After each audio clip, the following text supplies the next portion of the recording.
Worth it talaga.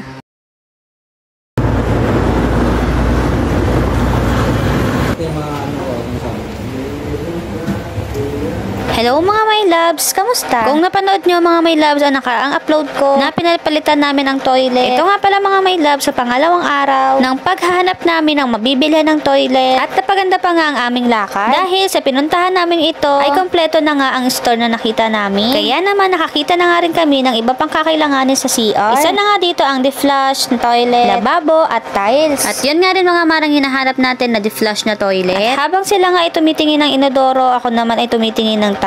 At nang nakakita na nga ako at bumalik ako kala mama, nakapili na nga din sila ng inodoro at ito nga yun. Package na nga ang kanilang pinili. Mas maganda na nga din itong package at maganda rin ang brand. At ito na nga yung toilet na napili namin at ipinakita na nga rin kung may damage o wala. Mas maganda nga mara na i-check muna natin bago natin dalhin para naman masigurado natin na maayos ang ating biniling gamit. At ito din naman ang napili ni mama na para sa aming labahan. Set nga lang ang kanyang pinili dahil yung iba namang mga gamit ay nakabili na rin ako online. Sobrang laking tulong talaga mga mare ng online kaya naman ang bilis namin makakompleto. At ito na nga rin ang napili kong tiles. Ipinakita ko na nga rin kala mama para sa floor ng CR at napakaganda nga. Thank you! Please follow and share!